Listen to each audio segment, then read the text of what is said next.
வணக்கம் நண்பர்களே, இன்னைக்கு நம்ம என்ன பார்க்க போறோம்னா குலாப் ஜாமுன் எப்படி செய்யறதா பார்க்க போறோம். ஃபர்ஸ்ட் அதுக்கு தேவையான பொருள் குலாப் ஜாமுன் மிக்ஸ், அதுக்கப்புறம் பால், அதுக்கப்புறம் தண்ணி, கொஞ்சம் ஹாட் வாட்டர் எடுத்துக்கிட்டிங்கன்னா நல்லா சாஃப்டா வரும். ஃபர்ஸ்ட் நம்ம என்ன பண்ண போறோம்னா குலாப் ஜாமுன் மிக்ஸை வந்து இதில் ஆட் பண்ண போறோம். கட் பண்ணு.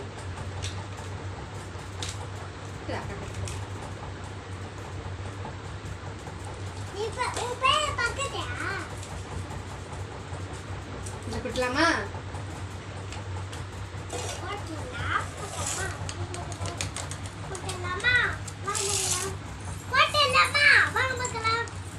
போட்டதுக்கு அப்புறமா கொஞ்சமா வந்து பால் சேர்க்கணும்.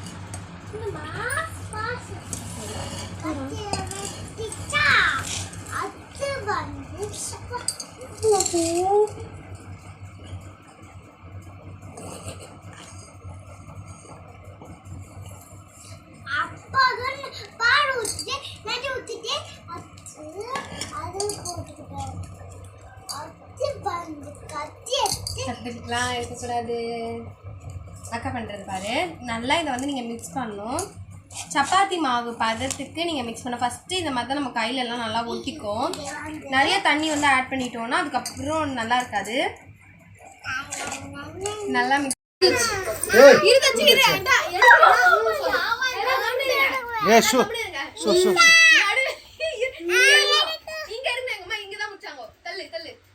எங்க முடியும்னா இதோ இங்க இங்க மட்டும் எடு.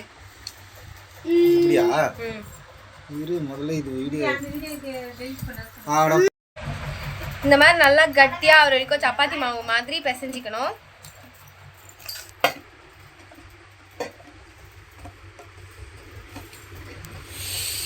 அப்புறம் கொஞ்சம் கொஞ்சம் உருண்டையா எடுத்து இந்த மாதிரி கையில வச்சு இந்த மாதிரி ரவுண்ட் பிடிக்கணும். எந்த வந்து விரிசலோ இல்லாம பிடிச்சாதான் வந்து குலாப் ஜாமுன் நல்லா வரும். அப்புறம் பிடிக்கவா?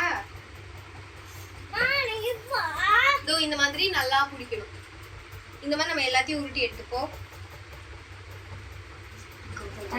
அப்பா கொஞ்சம் நித்து அப்பா கொஞ்சம் ஸ்டாப் பண்றேன்.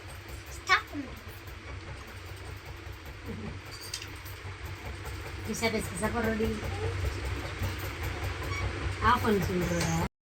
குட்டியா கூட கீழே ஊதிச்சு. என் மேல தான் ஊது.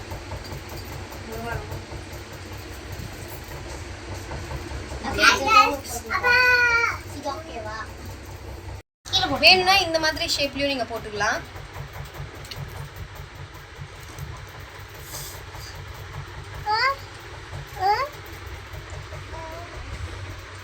இந்த மாதிரி உருண்டை குச்சி வச்சுக்கிட்டோம். இதுக்கப்புறம் வந்து இதை எண்ணெயில போட்டு பொரிக்கலாம். வாங்க. எண்ணெய் காஞ்ச உடனே நம்ம வந்து இதை வந்து கொஞ்சம் கொஞ்சமா இறக்கிக்கலாம்.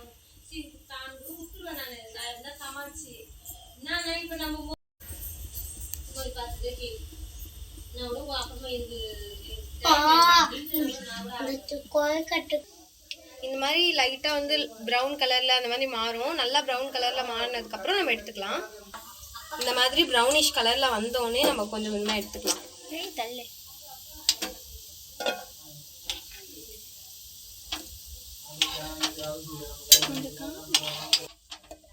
ரொம்ப பிளாக்கா வந்துச்சுன்னா கசப்பா இருக்கும். இந்த மாதிரி அப்புறம் திருப்பி பார்த்து போடும் போது பார்த்து போடணும். ஏன்னா கையில எண்ணெய் தெரிச்சிருச்சுன்னா கையில புண்ணாயிடும். தீ கம்மியா வச்சே இந்த மாதிரி செய்யுங்க. தீ அதிகமா வச்சிங்கன்னா உள்ள இருக்கிறதெல்லாம் வேகாது. இப்ப தீ கம்மியா வச்சு பண்ணாவே உள்ள இருக்கிறதெல்லாம் நல்லா வேகும்.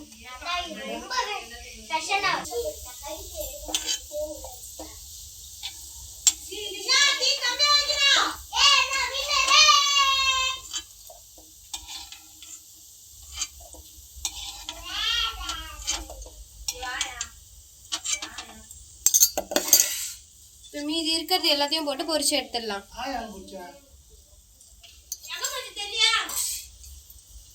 இதெல்லாம் நம்ம தங்கச்சிங்க குட்டி குட்டியா உருட்டி இருக்காங்க.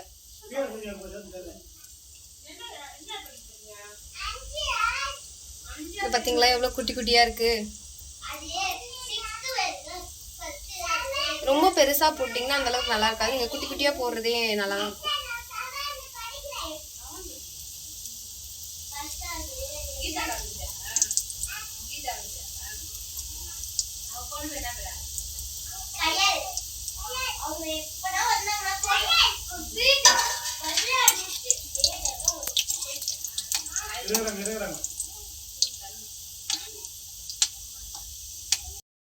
அது ரவுடி ஆயிடுச்சு.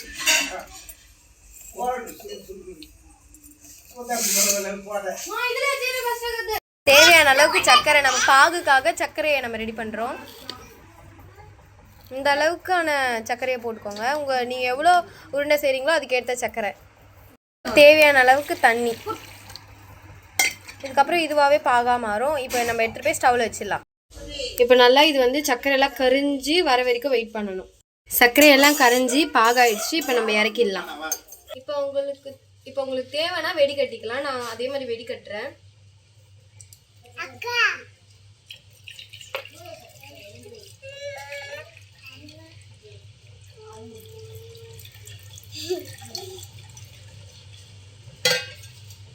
நம்ம நல்லா வெடி கட்டியாச்சு. இப்போ இதில் கொஞ்சம் கொஞ்சமாக குலோப் ஜாமுனை போட்டுடலாம்.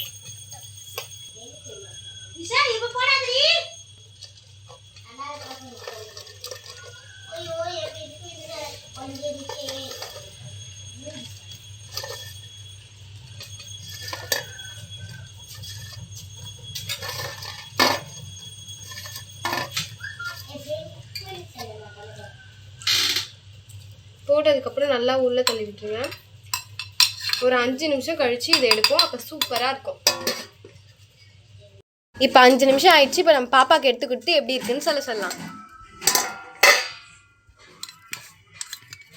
எனக்கு குட்டி, எனக்கு மட்டும் நான் செஞ்சது தரணும்.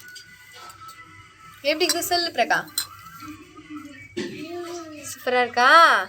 இப்போ நம்ம தர்ச்சிக்கு தரணும். நீ ஃபஸ்ட்டு சாப்பிடு.